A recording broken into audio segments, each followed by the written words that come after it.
never miss another fabulous cultural event in Cotacachi just because you can't speak Spanish. In other words, tells you everything you need to know about life in Cotacachi. And here is our host, Deborah May. Welcome to In Other Words, the only English language program on public radio in Cotacachi. I will be interviewing Cotacachi expats Joel Kaplan, Becca Vines, Bobby Vines, and Dan Marceau, who provide very interesting answers to my questions about their band, Shades of Grey, their lives back in the States, how they first met, and first began playing music together here in Cotacachi. It is a fun interview. In other words, stay tuned and enjoy the show.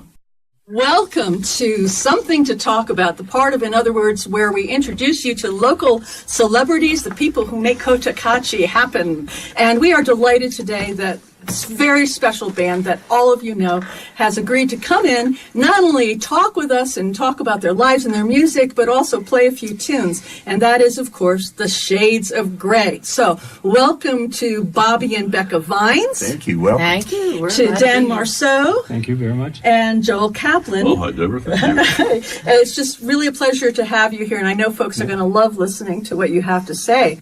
Tell me first, if you would, how did you guys first meet? As individuals or as musicians, how did you first connect? I've been here about 7 years. 6 years ago, I started gigging in town at a few local venues, and this couple had reached out to me on the internet asking about some musical equipment bringing there, and so one day I noticed there was this couple sitting listening to me play at the old bar, and they were singing the background harmonies while I was playing. And they actually seemed to be singing the correct background harmonies, which was even more interesting. So I asked them to come up, and I got a traditional, no, we're not. And I started playing softer during the choruses so that I could blend with them from the floor. And that was the first time I remember meeting Bobby and Becca. We talked for a while. We did see you when we first got here. We saw you downtown one day walking around, and we thought, that's that guy from the internet. We saw the picture. And, yeah. Sound good. So we did start coming to hear you when we realized you were playing around town, and you kept playing softer and softer, so we kept having to sit further and further away to not be noticed. But Joel kind of kept hounding us to come up and sing with him, and I don't recall exactly when we started singing together. We got to be friends from that, and then he came over to the house one day, and we just started a band. That was it. That was it. Started a band. That was the three of us, so we actually played for a little while. We had a bass player, Carrie Clages, who then moved away to Intog, so that kind of took that away, and next thing we know, we heard there was a guy moving here who was a guitar player. We thought, how could there be anybody that would... Well, we have to preface that, as we said, because Kerry luckily had his own truck. Oh, yeah. Yeah. If we wanted to play out of town, I mean, I have my little moto, but if we wanted to play out of town, we needed a truck. So the rule was no one knew in the band unless they had a truck. Right. And then Bobby says, oh, there's a guitar player that's moved into town. He's coming over. And? No truck. 9 guitars, no truck. It was true. It was one of the first that I met Joel and introduced myself to him, and he goes, do you have a truck? He didn't ask me anything about playing guitar or what type of music I like to. Do you have a truck? And I went, no. And he goes, I said, well, why would you ask me that question? He goes, because if you have a truck, you'd automatically be in the band. So you're very picky with your qualifications. Turned out he was such a good guitar player that we kind of, we waved the truck. Just an all-around nice guy. Yeah. And so at this point, you've been together about 3 years, is that right? 3.5, maybe? Yeah. The initial core, I think, Dan, you've been, a year and a half now? Yeah. Okay. And can you remember the first time you played together publicly? Sure. Can you tell us a little about that? It was at the bar, at the old location of the bar where Secreto de Janine is there now. Mm-hmm. And we were in the corner, and I think there were about 65 people there that night, and that packed that bar. It was a lot of fun, though. Great fun. Yeah, we had rehearsed for 2 or 3 months. We rehearsed twice a week pretty much since then, and Some friends were there, actually musical friends, and we were about 2 hours into playing, and this is the first time we'd been together only 3 months. Yeah. And we said, well, we're going to do another song, and we hear from the back of the room, how many songs did you guys learn? Because that's pretty much all we did is just bring, I think we learned 30 songs for that first show. Oh, at least. More than that, 45, 40. So when we got together, all three of us had different songs we wanted to bring in, and so we just kind of woodshedded for a couple of months and just learned them all and got up there and did them. And it was so fun, so fun. You have a great selection, a great repertoire of songs, and I'm curious, how often do you rehearse? Well, as I mentioned, we started right off twice a week. We'd get together 2 or 3 o'clock in the afternoon and rehearse for 4 hours.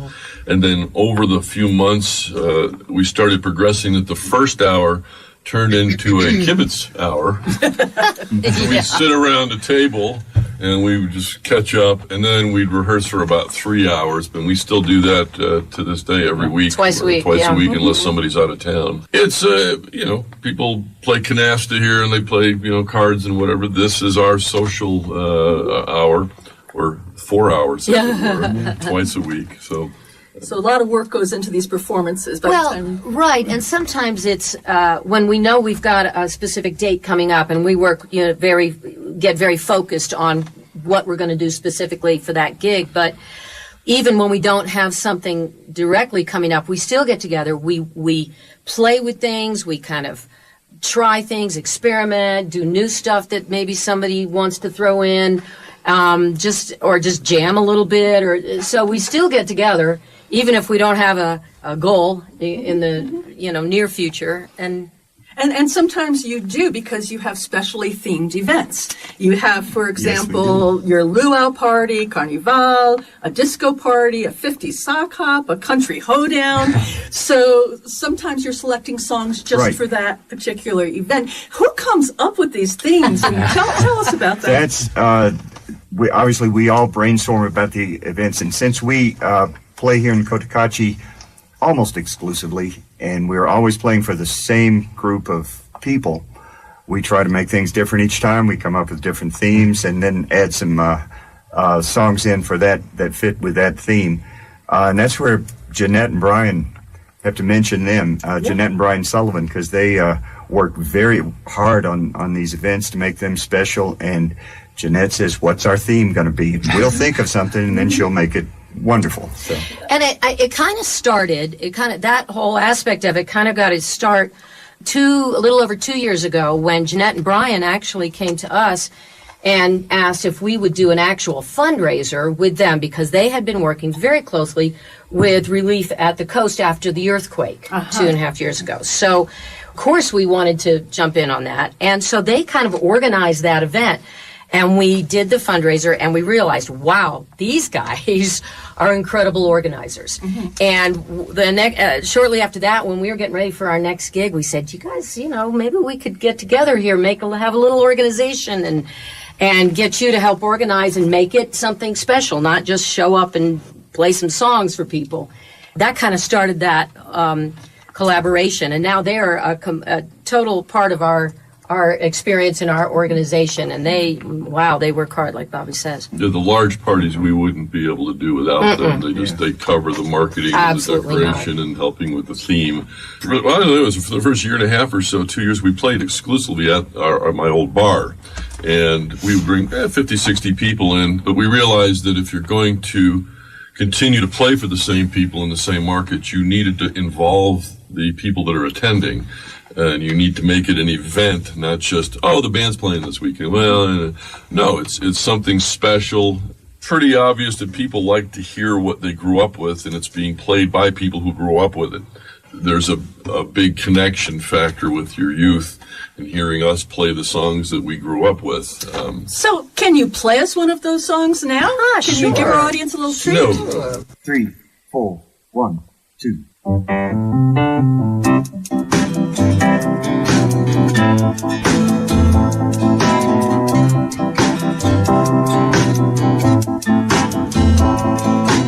I don't like you, but I love you. Seems that I'm always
hold me.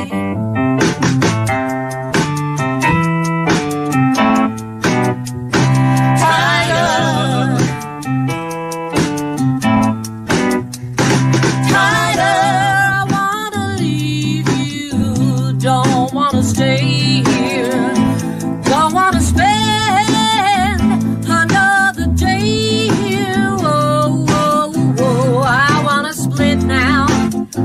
I just can't quit now. You really got a hold on me. I said you really got a hold on me. Baby, and all I want you to do is just hold me, hold me, hold me, hold me. Really got a hold on me. I said you really got a hold on me. You got a real tight hold on me. I said you really got a hold on me.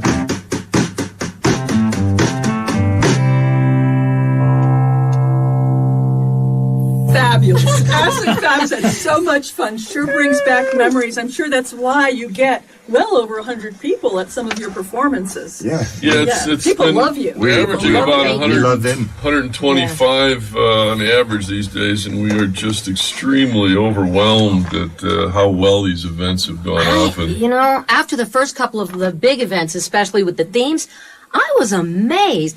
People really get into those themes. They dress up, they come, they participate. We try to have some special activities that go with the theme, but we've just been really amazed and really grateful for the participation Well, level. the participation from our audience too is wonderful because it helps motivates me to want to play. Sure. You know, and just get into it with the crowd. Yeah, and I know they appreciate you. So you were talking about how Jeanette and Brian Sullivan helped you with the themes and that you first met them at an earthquake relief event.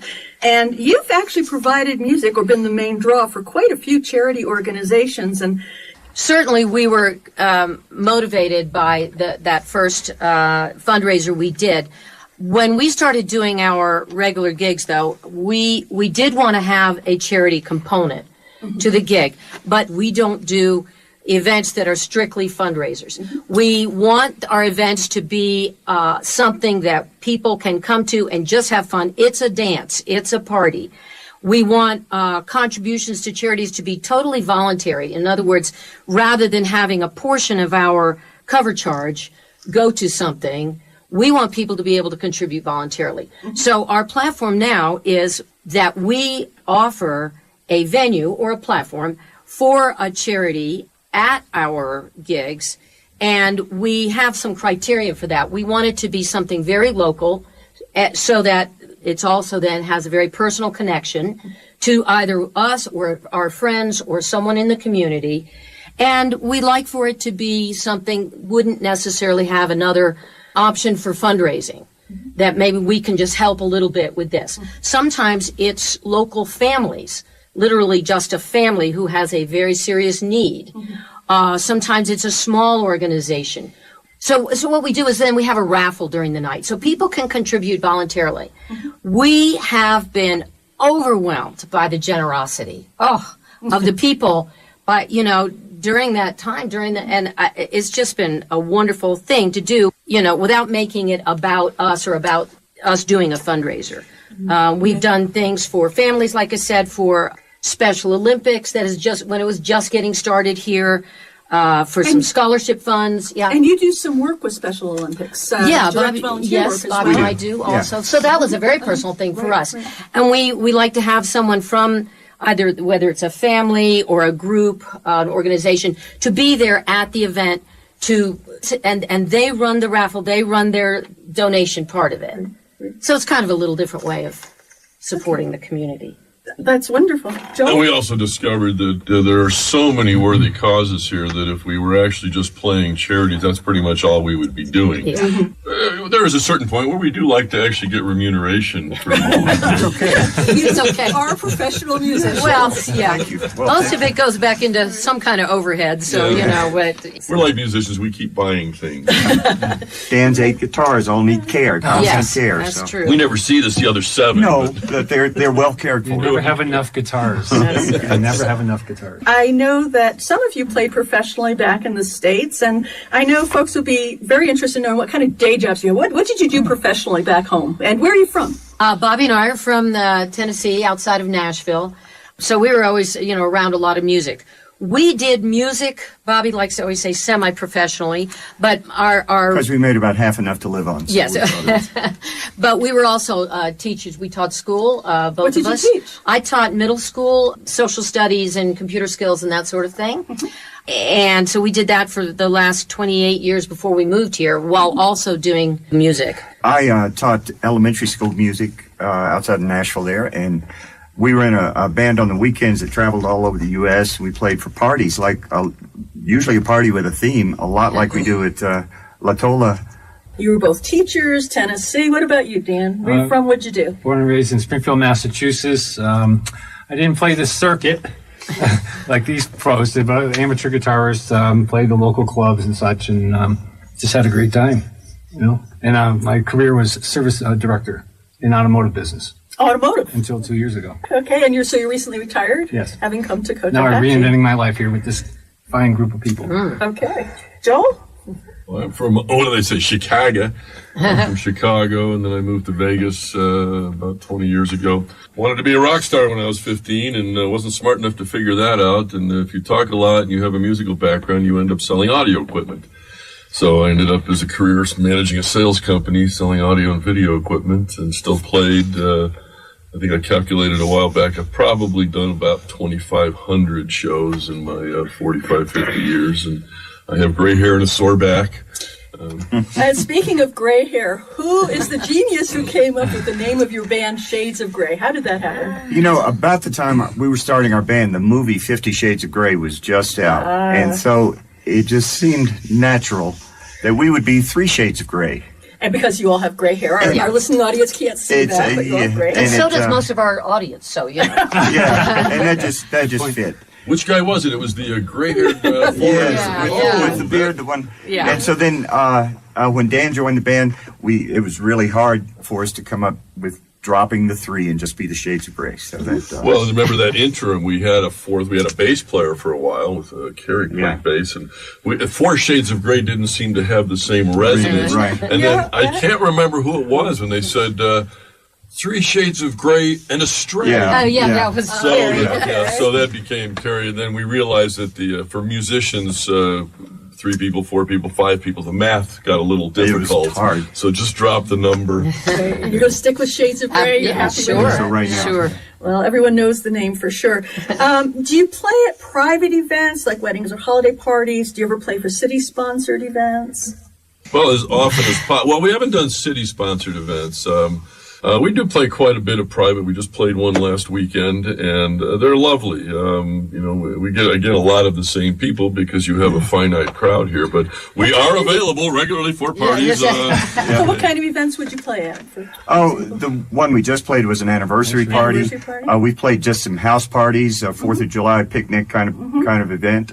We've done it several times. We've done things for a grand opening event for a restaurant or a bar that are people that we know and who own these establishments. Substation, you got Solid Rock Restaurant. We played there. In Urquhart, we played at Arbol de la Vida a couple of times.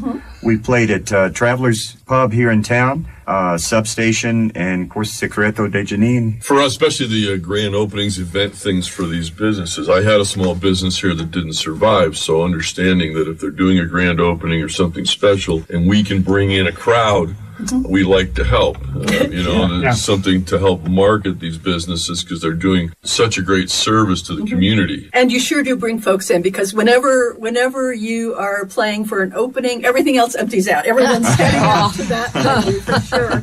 Yeah. Okay, something I'm really curious about. On many of your promotional posters, there's a stick figure drawing of the 4 musicians, and it's by an artist named Palin Johnson. I just want to ask you, why do you love that drawing so much? Why do you keep using that little figure? Well, that's Palin is my granddaughter, and she lived here for 5 years, moved back to the States several years ago with my daughter, and she became kind of a little fixture around town, and she would come to rehearsal with me, and in order to keep her preoccupied when she would get bored, she had pencil and paper, and she would draw. Unbeknownst to me, she was drawing stick figures of us, and then she would put our name on it one at a time, and Becca said, "Oh, Palin left all these drawings here." Had this idea to scan them, collate them into one picture, and we called it Lighter Shades of Gray. And a lot of people actually are confused by that title because we do actually book ourselves as Shades of Gray sometimes and Lighter Shades of Gray. Shades of Gray is reserved for the larger shows we do. That's when we have the lighting, we have the large sound system, we're playing for a lot of people. We play in a smaller venue, we bring less equipment, we don't quite rock as hard and play quite as loud. And so we just decided to call it Speak for yourself. Yeah, we're rocking hard all the time. You are a rocking man there. So, I mean, that was the idea, but it seems to throw a lot of people. Well, I heard Lighter Shades of Gray is playing. Who's that? It's us. Yeah. And it generally doesn't involve a theme and a big hoopla around it. And it's so earlier just, in the day, usually noon or 2 o'clock. We start those. And that was a Bobby creation. He went, it's kind of lighter shades of pale, lighter shades of gray. Clearly, yeah. And so for those gigs like we were just talking about, the small restaurant gigs or that sort of thing, we call that setup because our setup is much smaller. So that's our Lighter Shades of Gray. And when we, as he said, when we thought about how to market that, we saw those drawings, it was, that was perfect. And Palin is a serious part of our rehearsals a lot of the time. In fact, on Tuesday she was there past rehearsal, and then last night she left to go back to the States. So what plans do you have, if any, for the future? How do you see yourselves maybe 5 years from now? Are you going to still be playing? 5 years, that would be good. But maybe not together, but we'll be playing. In the more immediate future, we have a gig coming up this fall that we picked a theme for that. Yes, we get to make a big reveal of our right next theme. Yeah. We got first time ever. I know Joel looks skeptical, but we got the okay from Jeanette. So to make the big reveal for our next theme, which will be late October, early November. Do you want to say? Absolutely. Hooray for Hollywood. Hooray for Hollywood. So we've got lots of great ideas. There will be a red carpet. There will be paparazzi. No promises. No promises. Well, Jeanette's already got she is already on top of the whole thing. She's got it figured out. There's going to be giveaways. There's going to be an extra large tip jar. Yeah. And dress up as anything you can think of that has to do with the movies or Hollywood or awards sale. We'll be interviews on the red carpet. We'll do all kinds of stuff. So that'll be fun. That's going to be a lot of fun. We're looking forward to that. We've been asked a lot to, do you have a CD? Our lives, even though some of us are retired, although I'm not, is fairly busy doing things. So we're just probably towards the end of the year, we're going to start constructing a disc and see if we can have something for people to take home with them. Yeah. No, just that we feel lucky to be able to do what we do here. When Becca and I moved here, we didn't expect to be in a band again, and this has been just a lot of fun, and it's gotten to be the main focus of our week. And we love it. We love playing for the folks here. We love you guys. Well, there's very few performing musicians in the expat community, and it's such a grateful feeling to have stumbled on kindred spirits here. I mean, there's 3 or 4 people who play, and we just happen to just immediately find a vibe together and enjoy each other's company. And, that's not easy to come by.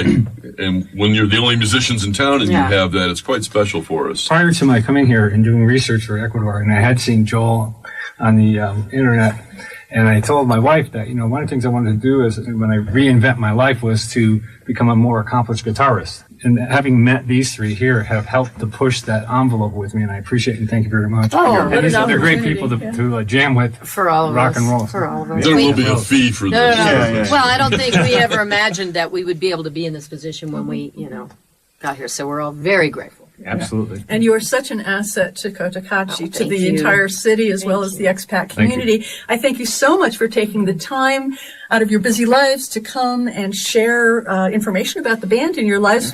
So thank you again to Becca Vines, Bobby Vines, to Dan Marceau, and Joel Kaplan from Shades of Gray. Boy, that Becca Vines can belt out a tune. Thank you so much for joining us for another episode of In Other Words. Hasta viernes, chaskapunja kaman. Thank you, gracias, yupaychani mashikuna.